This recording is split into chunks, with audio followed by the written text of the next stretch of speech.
नमस्कार साथियों, मैं संजय राव यूट्यूब चैनल से आपका स्वागत करता हूं। आज डाइस पार्ट थर्ड की बात करते हैं। डाइस के पासे के 2 पार्ट मैंने डाल दिए हैं। उम्मीद करता हूं आप लोगों ने देख लिए होंगे। और अगर मेरा आपको रिकॉर्डिंग कोर्स चाहिए तो OR जाट ऐप पर लीजिए और आप ऐसे ही मेरा सहयोग करते रहे, उसके लिए बहुत बहुत धन्यवाद। आज हम करते हैं टाइप थर्ड के अंदर क्वेश्चन मार्क वाले क्वेश्चन आते हैं, गौर किया होगा आपने आजकल ये, तो उनके बारे में चर्चा करते हैं। यानी अगर ये आ जाए, जैसे पार्ट फर्स्ट और पार्ट सेकंड डाइस में अपने क्या चर्चा कर चुके हैं। चर्चा हम ये कर चुके हैं कि समान अंक का, असमान अंक का, दृश्य का सारा पूछ लिया आपसे। तो अब यही रह गया एक आपके पास प्रश्नवाचक चिन्ह गई क्वेश्चन पूछेगा ओनली फॉर प्रश्नवाचक चिन्ह के स्थान पर कौन सा अंक आएगा, ये पूछेगा आपसे। तब उसका जवाब क्या देना है आपके सामने, ठीक है। तो ध्यान रखना, तब आपको जवाब क्या देना है। देखो कैसे करते हैं। इन दोनों के अंदर क्या कॉमन दिख रहा है आपको? दिख रहा है 2 कॉमन दिख रहा है। क्या दिख रहा है आपके सामने? 2 इन दोनों के पासों के अंदर कॉमन दिख रहा है। दिख रहा है 2 कॉमन दिख रहा है।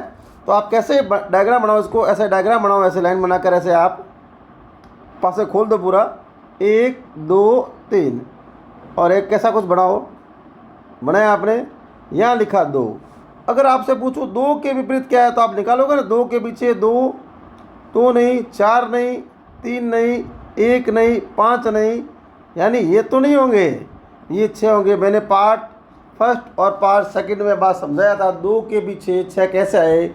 2 इधर भी है और इधर भी है, यानी ए पासे में भी 2 है और आपके सामने बी पासे में 2 है। तो मैंने क्या कहा, समान का क्या होता है? अदृश्य है। ये पार्ट फर्स्ट और पार्ट सेकंड मैंने अच्छी तरह समझाया हुआ है। 2 पासों में, 3 पासों में, वही वाला कंसेप्ट है। तो यहाँ 2 लिख लिया, यहाँ 6 लिख लिया। ऐसा क्यों बनाया? सबके ऊपर 2 है और ये सबके नीचे 6 है। आ रही है बात समझ? फिर आप क्लॉक के हिसाब से, 2 के बाद क्लॉक में क्या आता है? 4। यहाँ से स्टार्ट करो 4 और यहाँ लिखा आपने 3। फिर यहाँ से आपने स्टार्ट किया क्लॉक के हिसाब से, यहाँ लिखा 1 और यहाँ लिखा 5, ठीक है। और चाहो तो आप अलग अलग वापस फोल्ड करने के लिए आप चाहो तो उसको ऐसे भी फोल्ड कर सकते हो। फोल्ड किया तो 5 इधर आया कि नहीं आया, और इसको इधर से फोल्ड किया मैंने, इधर से इसको फोल्ड किया तो इधर 4 आया कि नहीं आया, कि नहीं आया। लेकिन ये आवश्यकता पड़े तब काम का है, अन्यथा ये काम का नहीं है। अब आ जाओ, अब जो क्वेश्चन पूछा है वहाँ पर आ जाओ। कहाँ पर? इसके बारे में चर्चा की है। प्रश्नवाचक चिन्ह के स्थान पर इंपॉर्टेंट क्वेश्चन ध्यान रखना। आजकल ऐसे क्वेश्चन आते हैं 3 पास से 4 पास से बहुत आते थे, लेकिन अब आने लगे प्रश्नवाचक चिन्ह के स्थान पर कौन सा अंक आएगा, ठीक है ना। वैसा ही करना है। अभी बता चुका हूँ, 2 पासों की तुलना करा दी मैंने, ए और बी में। 2 का क्या आ गया? 6 आ गया। तो ध्यान रखना है 2 है ना, ये 5 के ऊपर भी 2 है, 1 के ऊपर भी 2 है, सबके ऊपर 2 है। सबके ऊपर क्या है? 2 है, सबके नीचे 6 है। और ये 2 काल्पनिक मैंने 5 और 4 बनाए। कभी कभी आवश्यकता पड़ेगी तब इसका यूज आएगा, अन्यथा इसकी आवश्यकता नहीं पड़ेगी। अब आपको ऐसा अंक ढूंढना है क्लॉक के हिसाब से। 6 के बाद आपको 1 आना चाहिए। क्या आना चाहिए? 6 के बाद 1 आना चाहिए। तो 6 के बाद देखो 1 आ रहा है कि नहीं आ रहा है, क्लॉक में आ रहा है कि नहीं आ रहा है। और वापस जब आप क्लॉक घुमाओगे 6 के बाद देखो 3 आ रहा है कि नहीं आ रहा है। तो इसका मतलब यहाँ पर क्या आंसर आएगा? 3। बात समझ आई कि नहीं आई? यानी आपको इन 2 प्रश्नवाचक के बाद 2 ऐसे ढूंढने। 6 के बाद 1 से स्टार्ट नहीं कर सकते, क्योंकि 1 के बाद आ जाएगा, प्रश्न चिन्ह आ जाएगा आपके सामने। तो 6 के बाद 1, देखो 6 के बाद 1 ऊपर आ रहा है कि नहीं आ रहा है। और वापस आपने क्लॉक घुमाई, यानी क्लॉक वाइज घुमाओ। 6 के बाद 1, 1 के बाद वापस क्या आएगा? 3। तो इसका आंसर क्या हो गया? 3। क्लियर है? बात समझ आ रही है? आगे चलते हैं। यहाँ पर क्वेश्चन एक ही बनेगा क्योंकि प्रश्न चिन्ह का पूछा है वही, इसलिए मैं 3-4 एग्जाम्पल लाया हूँ। समझ आ रही है आपको बात? क्या करना चाहता हूँ मैं आपके सामने। दोबारा देखो, अगला सवाल देखो। यहाँ फिर पूछा है प्रश्नवाचक चिन्ह की जगह पर कौन सा स्थान आए, कौन सा अक्षर आएगा, ठीक है। तो आप देख लो, इन 2 पासों में ए पासा और बी पासा और सी पासे, आपके पास 3 पासे, ए बी सी नाम दे दिया मैंने इसको। इन दोनों पासों में कॉमन क्या दिखा दो? ए यहाँ पर भी दिख रहा है, ए यहाँ पर भी दिख रहा है, ना। तो आप क्या करो, क्वेश्चन पूछेगा आपसे प्रश्नवाचक के स्थान पर, प्रश्नवाचक के स्थान पर कौन सा अक्षर आएगा, कौन सा अक्षर आएगा, ये पूछेगा आपसे। कहाँ पूछेगा? प्रश्नवाचक के स्थान पर, ठीक है ना। यहाँ पर एक क्वेश्चन ही बनेगा प्रश्नवाचक वाला। तो क्या करना है, मैंने कहा काल्पनिक बनाओ, ऐसे बना दिया आपने। 1 लाइन, 2 लाइन, 3 लाइन खींच दी और यहाँ एक ऐसे कर दिया आपने, पूरे पासा खोल रहे हो। तो कॉमन क्या है ए। तो मैं जब पूछूँ आपको ए के पीछे क्या होगा तो आप बता सकते हो ना, ए नहीं होगा, बी नहीं होगा, डी नहीं होगा, ई नहीं होगा, एफ नहीं होगा। ये तभी होगा, ध्यान रखना, जब दो पासों की आप तुलना करोगे उसमें एक ही कॉमन आए तभी ये प्रश्नवाचक निकलना बहुत तरीका आसान है, यहीं से निकल पाएगा, अन्यथा फिर वापस विवादित बात आ जाएगी तो वह आंसर क्लियर कट नहीं माना जाएगा। तो यहाँ ये नहीं होगा, इसका मतलब होगा कौन, ध्यान रखना, इसके पीछे कौन होगा, सी होगा। तो यहाँ मैंने सी लिख दिया और यहाँ कुछ मैंने काल्पनिकता बढ़ा दी, काल्पनिक मतलब फोल्डिंग वाली बना दी। तो अब देखो आपके सामने, अब यहाँ से क्लॉक घुमाई आपने ए से, तो यहाँ ए के बाद क्या है, डी आया ना, डी के बाद क्या है, बी आया। तो यहाँ पर क्या लिख दिया आपने, डी लिख दिया, यहाँ पर क्या लिख दिया, बी लिख दिया। तो यहाँ तो क्या है आपके पास, ई आया, ई लिख दिया और एफ लिख दिया। अब फोल्ड करते हो तो एफ इधर आ जाएगा, इसको फोल्ड करते हो तो डी इधर आ जाएगा। इनकी जब आवश्यकता पड़ेगी लेंगे, अन्यथा इसकी आप जरूरत नहीं पड़ेगी, बहुत कम पड़ेगी जरूरत। अब देखो प्रश्नवाचक के बाद पूछा है, तो ए के बाद आपको क्लॉक में बी चाहिए, तो ए के बाद आपको क्लॉक में बी चाहिए। तो देखो ए के बाद आपको क्लॉक में क्या चाहिए, सॉरी बी के बाद, बी के बाद आपको क्लॉक में चाहिए, तो ये बी है। ध्यान रखना मैंने क्या कहा था, ऊपर सारे ही क्लॉक में क्या, देखो ये बी के बाद ए चाहिए, तो बी के बाद ए चाहिए, ए ऊपर आ रहा है कि नहीं आ रहा है। मैंने क्या कहा था, इस लाइन के ऊपर एफ के ऊपर भी ए है, ई के ऊपर भी ए है, बी के ऊपर भी, सबके ऊपर ए है और नीचे सी है। ध्यान रखना, इसका मतलब डायग्राम मतलब ये हुआ। तो क्लॉक में घुमाना है तो यहाँ पर एक बी के बाद ए आ रहा है कि नहीं आ रहा है ना, तो वापस क्लॉक घूमेगा तो यहाँ पर क्या आ जाएगा, डी। तो इसका मतलब इसका आंसर क्या हो गया, डी। बात समझ आई कि नहीं आई, बात क्लियर है। बात ऐसे घुमाना, बी के बाद आपको ए चाहिए तो बी के बाद क्लॉक में ए आया, ए के बाद वापस क्लॉक में क्या आएगा, डी आएगा। इस तरीके से इन सवालों को हल करेंगे, ठीक है ना। अच्छे सवाल ध्यान रखना, बढ़िया सवाल है। फिर यहाँ पूछा प्रश्नवाचक के स्थान पर, तो फिर आपने लिखा प्रश्नवाचक के स्थान पर, प्रश्नवाचक के स्थान पर कौन सा अंक होगा, ये आपसे पूछा, ठीक है। प्रश्नवाचक के स्थान पर कौन सा होगा ये पूछा है। वही वाली बात, अब दोनों में कॉमन क्या दिख रहा है, देखो आपको 6 दिख रहा है। हमें जानेगा जब तुलना करोगे फर्स्ट पास से सेकंड पास से की तुलना करोगे आप, तो हमेशा उसमें एक कॉमन आएगा तभी निकलेगा, अन्यथा सवाल नहीं निकल पाएगा। तो एक कॉमन सब में आ रहा है कि नहीं आ रहा है,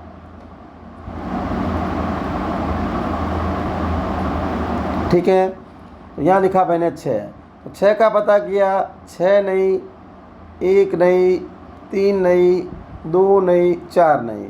तो यहाँ पर क्या आएगा इसका मतलब, यहाँ पर क्या आएगा इसका मतलब 5 आएगा। क्या आएगा, 5 आएगा। क्या आएगा, 5, क्योंकि 1 6 1 2 4 नहीं, तो यहाँ पर क्या आएगा, 5 आएगा। कितना आएगा, 5 आएगा। फिर आपने यहाँ से स्टार्ट किया तो यहाँ पर पहले क्या आया, 3 आया। क्या आया, तो यहाँ लिखा 3, यहाँ लिखा 1। फिर यहाँ स्टार्ट किया तो फिर क्या आया, 2, 2 के बाद यहाँ पर क्या आया आपके पास सामने 4। फिर मैंने कल्पना में ऐसे कुछ डायग्राम को फोल्डिंग की तो यहाँ आ जाएगा 4 वापस, और यहाँ आ जाएगा आपके पास 3 आ जाएगा। अब क्या चाहिए आपको, 5 के बाद 1 चाहिए। ध्यान रखना, क्लॉक सही घूमेगा, 1 के बाद प्रश्नवाचक गलत हो जाएगा। 5 के बाद आपको 1 चाहिए, तो ध्यान रखना 5 के बाद आपको 1 चाहिए। देखो ये 5 के बाद देखो 1 आ रहा है कि नहीं आ रहा है, आ रहा है ना, आ रहा है ना। यहाँ 1 के बाद क्या आएगा, 6 होगा कि नहीं होगा, या 3 होगा, दोनों ऑप्शन आपको ध्यान रखना, ठीक है। तो बस समझो, उस बात को कट करते हैं। आप क्या लिखा था, 1, अच्छा ठीक है। 5 के बाद क्या चाहिए आपको, 1 के बाद वापस क्लॉक पे क्या आएगा, 3। तो इसका आंसर क्या हो गया, 3, ठीक है। आई बात समझ। 5 के बाद 1 चाहिए, 1 आया, तो यहाँ पर क्या लिखा हुआ 3, तो वापस क्लॉक ऐसे घूमेगी ना, तो 5 के बाद 1 के बाद क्या आएगा आपके पास, 3 आएगा। क्लियर है, तो इसका आंसर आ गया समझ आपको। अब 4 में आ जाए तो भी कोई टेंशन की बात नहीं है। ध्यान रखना, क्वेश्चन पूछा है आपके सामने ये वाला, क्या पूछा है, क्वेश्चन पूछा है यहाँ वाला। तो वही वाली बात क्वेश्चन आ गया, प्रश्नवाचक के स्थान पर कौन सा, प्रश्नवाचक के स्थान पर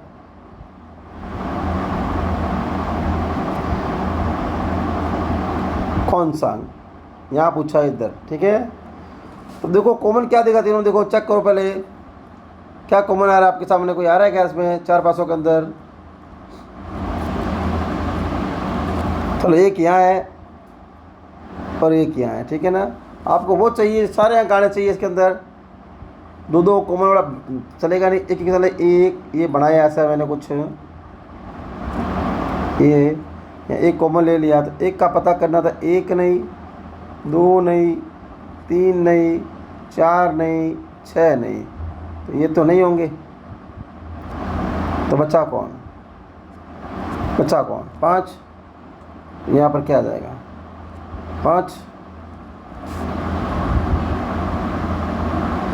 5 आ गया।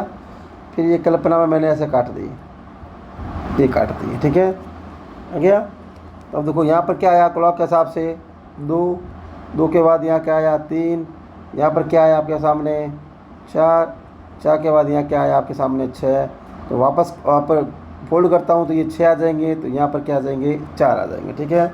अब क्या पूछा है आपसे, 2 के बाद आपको 1 चाहिए, इसको छोड़ने की जरूरत नहीं पड़ेगी आपको, करते हो तो अलग से चेक करना पड़ेगा आपको, इन दोनों में कॉमन करके देखोगे आप तो नहीं मिलेगा, इन दोनों में कॉमन मिलेगा 6 4 दोनों मिलेंगे, तो ये देखो इस पासे के अंदर और इस पासे के दो कॉमन मिले, इसको नहीं लिया मैंने, इसलिए यहाँ लिया है क्योंकि एक ही कॉमन मिल रहा है, यहाँ 4 और 6 4 और 6, इसलिए मैं नहीं लिया था, इसलिए मैंने सिर्फ 1 और 2 की तुलना की, क्योंकि मुझे एक कॉमन वाला पासा चाहिए था, 2 पासे कॉमन से सवाल लिखना थोड़ा मुश्किल हो जाएगा, ठीक है ना। इसलिए एक ही तरीका अपनाओ, आपका आंसर आराम से आ जाएगा। उम्मीद कर रहा हूँ आपको समझ आ रहा होगा, थोड़ा सा टफ नहीं है, थोड़ा करोगे प्रैक्टिस तो आराम समझ आएगा, इजी सवाल है, एकदम इजी सवाल है आपके सामने।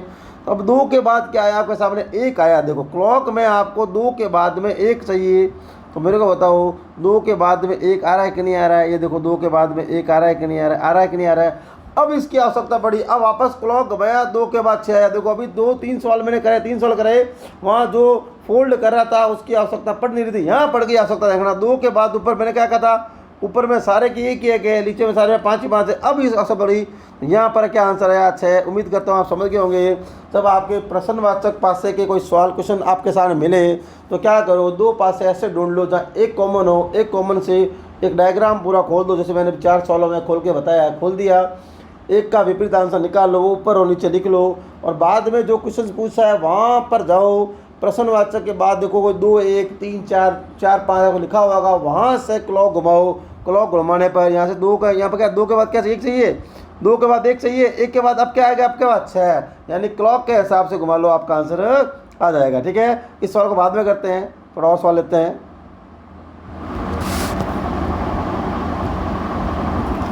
अब सवाल मान लो आपके सामने ऐसे आ जाए, सीधा पासा बना आ जाए। अब बात कर रहे हैं विविध पासे की, क्या बात कर रहे हैं, विविध पासे, क्या बात कर रहे हैं, विविध पासे की। अब वाला टाइप भी चेंज करना चाहो तो पूरा लिखा है ना, यहाँ लिखो विविध पासे, विविध पासे, ठीक है। फिर बाद में करें इसके बारे में, पहले अलग से बताता हूँ आपको मैं। जैसे क्वेश्चन नंबर आपके पास 7 आया, कुछ ऐसा लिखा हुआ आपके सामने, ऐसा कुछ डायग्राम बना हुआ आ गया आपके सामने, और कुछ ऐसा लिखा हुआ आ गया, ठीक है। और अब यहाँ लिख दिया 1, यहाँ लिख दिया 2, यहाँ लिख दिया 3, यहाँ लिख दिया 4, यहाँ लिख दिया 5, यहाँ लिख दिया 6। जैसे क्वेश्चन ऐसा बना दिया मैंने, कैसे ही फोल्ड कर दो, उससे कोई फर्क नहीं पड़ने वाला। यहाँ लिख दिया ऐसे, यहाँ लिख दिया A, यहाँ लिख दिया B, यहाँ C, यहाँ D, और यहाँ E, और यहाँ F। अगर आपसे सीधा पूछ ले कौन किसके पीछे है, तब आप उत्तर आपका आराम से आ जाएगा। मैं पूछा 6 के विपरीत क्या है, तो आपका आंसर आ जाएगा। देखो 6 के पीछे क्या है, 1, क्या है आपके पास सामने,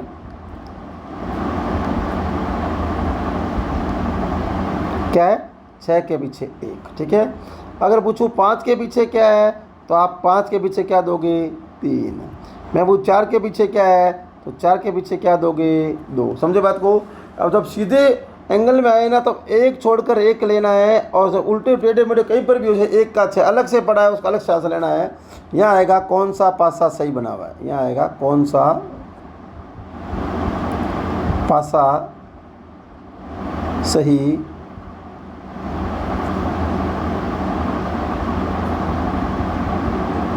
बना हुआ है, ठीक है। यहाँ आएगा कौन सा पासा सही बना हुआ है, ठीक है ना। तो इसका मतलब 4 पासे बने हुए होंगे, आपके ऑप्शन दिए होंगे। इसे मैं 4 पासे बना लेता हूँ, फिर अंक डाल देंगे बाद में। ये देखो 1,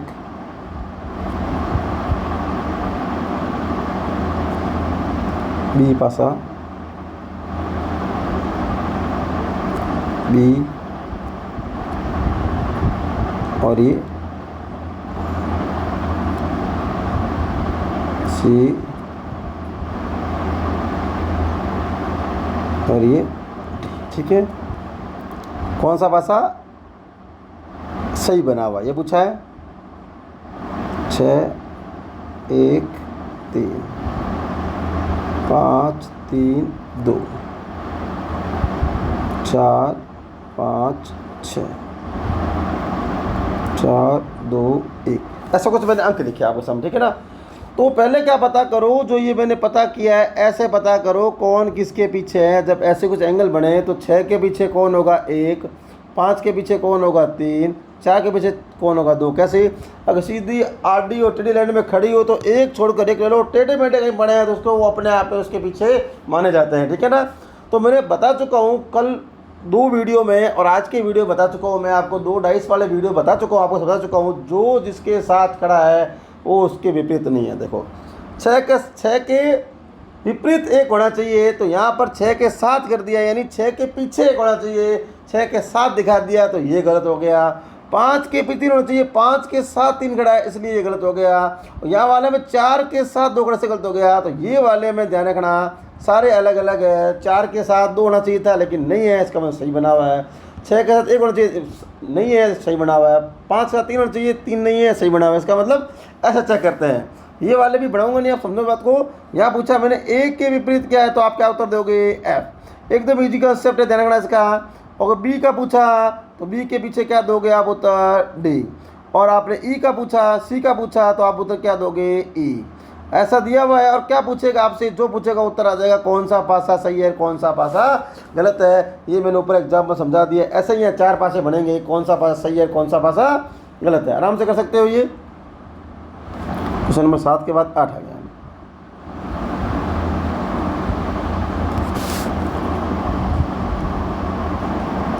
क्वेश्चन नंबर 9 अगर ऐसा बना हो आपके सामने,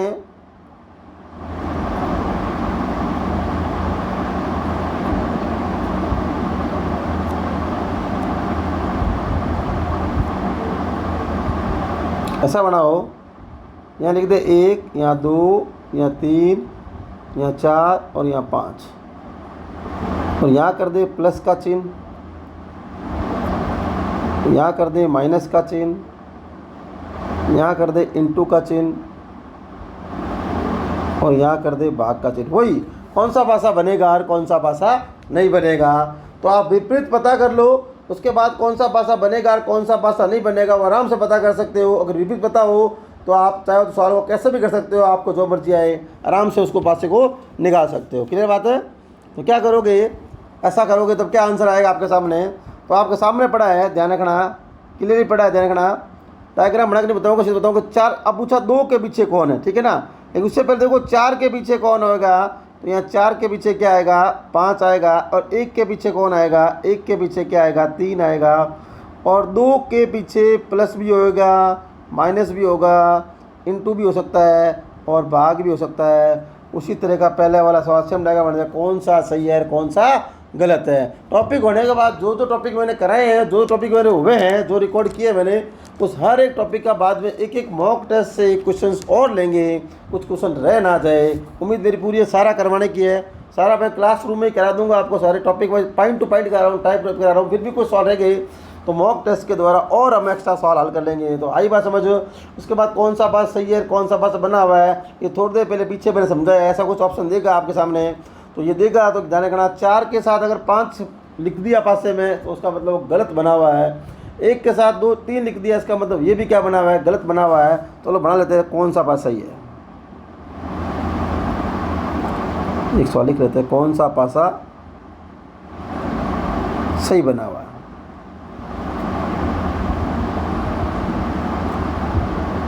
ठीक है, जैसे ए बना दिया मैंने,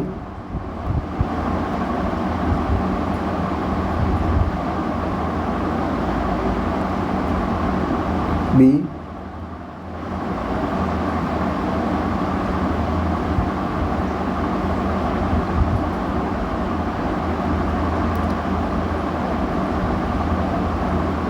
सी,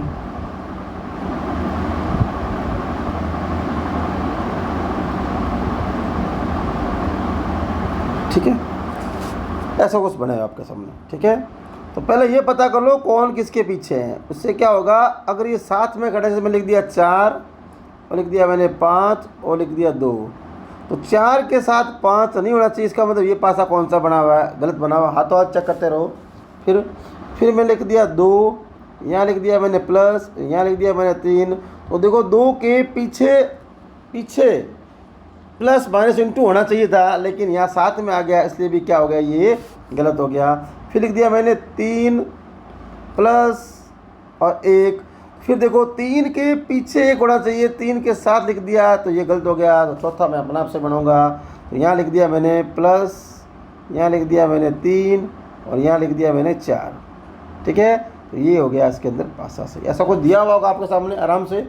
अगर इस कंसेप्ट को ये समझाया कौन किसके पीछे है, तो अब आप आराम से पता कर सकते हो सवाल कैसे निकालना है, कैसे नहीं निकालना है। ठीक है, समझ गए। तो पहले पता कर लो कौन किसके पीछे है, तो उसके बाद दूसरे वाला कंसेप्ट आपके एकदम आराम से इजी वे में निकल जाएगा, कहीं भी कोई दिक्कत नहीं आएगी। ठीक है, क्लियर है। अब फिर ऐसे सवाल आ जाए, मान लो आपके सामने 10वां सवाल।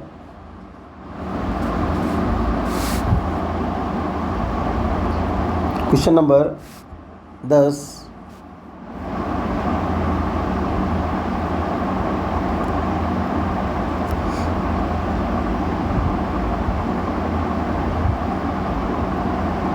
ऐसे आ जाए और यहाँ लिखा हुआ हो A B C 1 2 और 3। ठीक है, तो बता चुका हूँ मैं आपको, जब एक ही सीधी पंक्ति में कोई हो तो क्या करना है आपको, एक छोड़कर एक, यानी एक के पीछे का लिखना है आपको, C लेना है। तो इसका मतलब एक के पीछे क्या लेना है आपको, 3 लेना है। इसका मतलब ये जो अलग से बच गया आपके सामने, तो B के पीछे क्या लेना है, 2। इसका मतलब आपसे गलत पूछे सही पूछे तो पासा बना हुआ आएगा आपके सामने, तो आप आराम से पता कर सकते हो। पहले इसका पता कर लो कौन किसके पीछे है, इसका मतलब वो पीछे है। अगर पासे में 7 लिख दिया तो मैंने 2-3 पासे बना के बताए हैं, इसका मतलब वो तो क्या हो जाएगा, गलत। ठीक है ना, बस समझ के बाद, यानी एक के पीछे क्या है, C है, एक के पीछे क्या है, 3 है, B के पीछे क्या है आपके सामने, 2 है। उम्मीद करता हूँ आपको समझ आ रहा होगा। ये डाइस का तीसरा पार्ट है और अंतिम पार्ट है, डाइस से कंप्लीट हो जाएगा। डायग्राम वाले सवाल अब ना करते हम बाद में करेंगे, तो विविध वाले सवाल भी साथ लेकर चल रहा हूँ। और एक सवाल मैंने भी छोड़ा था, क्यों छोड़ा था, क्योंकि मुझे पहले सिंपल वाले कंसेप्ट आपको समझाने थे, इसलिए उस सवाल को भी छोड़ा था। अब उस सवाल की बच्चा थोड़ा सा डायग्राम उससे अलग है, इसलिए मैं डायग्राम को यहाँ छोड़ के गया था मैं। क्लियर बात। अब देखो अगर ऐसे आ जाए तो यहाँ इसका मतलब यहाँ भी क्या करना है, एक छोड़कर एक लेना है। तो अगर एक का पूछे तो आपको 4 देना है। क्यों, क्योंकि 2 उसके साथ खड़ा है और 3 साथ खड़ा है, यानी 2 और 3 तो नहीं होंगे एक के। क्यों, ये दोनों इसके पड़ोसी है, तो आपका क्या आंसर आएगा, एक का क्या आ जाएगा, 4 आ जाएगा। ठीक है, अब आपसे 2 से पूछ लिया तो 2 के पीछे कौन है, 5 है। क्यों, एक नहीं आएगा, साथ में है, 3 भी साथ में है, 4 भी साथ में है। तो क्या करना है, छोड़ जॉइंट वाला अक्सर नहीं लेना है, पीछे ध्यान रखना। जैसे मैंने 1 का पूछा, 2 और 3 को छोड़ दूँ, 4 ले लिया। अब जब मैंने आपसे 2 से पूछा तो इसका जॉइंट 1 है, उसको लेना है, 3 को नहीं लेना है और 4 को भी नहीं लेना है। तो बचा कौन, मैंने 5 ले लिया। अब बचा आपके सामने एक और बचा है 3। क्या बचा है, 3। उसका उत्तर आपका आ ही गया होगा। 3 का पूछा, 3 के पीछे 6। क्यों, 2 नहीं लेना है जॉइंट में, 4 नहीं लेना है, 5 लेना है, बचा कौन सा, 6। आगे बात समझ क्लियर है। इस तरह का पासा था ये। तो क्या करना है, एक छोड़कर एक लेना है और साथ में जॉइंट में जो पासा छिपा हुआ है उसको नहीं लेना है। इसलिए मैंने कहा सीधी लाइन में बना हुआ हो तो एक छोड़कर एक लेना है। पास वाला जॉइंट उसके विपरीत नहीं होगा, वो उसके समानार्थी होगा, साथ साथ चल रहा होगा। जिस तरह की डायग्राम एक और देख लो आपके सामने, ऐसा बना हुआ, कोई बड़ी बात नहीं है। 1 का पूछा तो आपका क्या उत्तर आ जाएगा, 4 आ जाएगा। कैसे आ जाएगा, 2 नहीं होगा, इसका साथ ही जॉइंट में 3 नहीं होगा, ये 2 और 3 नहीं होने हैं इसके। ठीक है ना, तो 1 का क्या आ गया आपके सामने, 4 आ गया। 2 का पता किया, 2 का क्या आ जाएगा, 5 आ जाएगा। 2 का 5 कैसे आया होगा, 1 नहीं आएगा जॉइंट में, 3 भी जॉइंट में, 4 भी जॉइंट में, तो कौन आ जाएगा, 5। फिर सामने आया 3 का पूछा, 3 का जॉइंट में 2 है और 1 भी जॉइंट में, 4 भी है और 5 भी है, तो बचा कौन, 6। तो यहाँ पर 2 का 3 का क्या आ जाएगा आपके पास, 3 का आ जाएगा 6। क्या आ जाएगा, 3 का 6। क्लियर है, यहाँ आ जाएगा 3 का 6। क्लियर है, बात समझ आई। तो ये अपने घन के 3 पार्टों में टॉपिक मैंने पूरा समझाया है आपको। दोबारा सुन लो, पहले वाले मैंने मानक पासा और सामान्य पासे की चर्चा की थी। उसके बाद दो पासे को आधार लेके मैंने कहा दो पासे का कंसेप्ट आपके दिमाग में एकदम क्लियर है, तो फिर तीन पासा और चार पासा कुछ नहीं है, इसलिए मैं तीन और चार पासे के कुछ एग्जाम्पल कराए। और थर्ड वाले टाइप के अंदर मैं लेके आया था प्रश्नवाचक की जगह, प्रश्नवाचक की जगह स्थान पता करना, यानी प्रश्नवाचक की जगह पर कौन सा आएगा, इसकी चर्चा की। और उसके बाद मैंने कुछ विविध पासे बनाए। विविध पासे जो आप देख लिए होंगे ऐसे बनाए थे, उसमें क्या पूछेगा, या तो पूछेगा उसके विविध भाषाओं में पूछेगा मान लो इसमें पूछेगा, मान लो एक के पीछे कौन है, सीधा पूछेगा एक के पीछे कौन है, ठीक है पूछा, अच्छी बात है। अगर ऐसा नहीं पूछा कौन सा पासा सही बना हुआ है, तो क्या कर लो, एक के पीछे चार, दो के पीछे पाँच, तीन के पीछे छः, मैंने समझा दिया कैसे लेते हैं। अगर एक के साथ में कोई पासे में चार खड़ा है, इसका मतलब पासा सही नहीं बना हुआ है, गलत बना हुआ है। अगर दो के साथ पाँच खड़ा हुआ है, तो इसका मतलब पासा सही नहीं बना हुआ है, गलत बना हुआ है, क्योंकि दो के पीछे पाँच आना चाहिए, दो के साथ पाँच नहीं आना चाहिए, तीन के साथ छः नहीं आना चाहिए, इसके पीछे छः आना चाहिए। उम्मीद करता हूँ आपको समझ आ गया होगा, पूरी मैंने जानकारी दे दी है, पास डाइस संबंध तीनों बातें। फिर भी कुछ एग्जाम्पल रह जाएंगे तो अपने मॉक टेस्ट में और चर्चा करेंगे। जो जो टॉपिक मैंने करा दिए हैं उनका अलग से एक मॉक टेस्ट और लेंगे। तो मैं संजय राव यूट्यूब चैनल से आपका स्वागत करता हूँ। आप लोगों ने इतना सहयोग किया, बहुत बहुत धन्यवाद। आप मेरे चैनल को ऐसे ही सपोर्ट करते रहे, और मैं नया रोज़ डेली एक वीडियो लाता रहूँगा। रीजनिंग मैंने कहा पॉइंट टू पॉइंट कराऊंगा, साथ में मॉक टेस्ट भी कराएंगे, कुछ करंट के फैक्ट भी कराएंगे और कुछ जीके के फैक्ट भी कराएंगे। धन्यवाद सहयोग करने के लिए।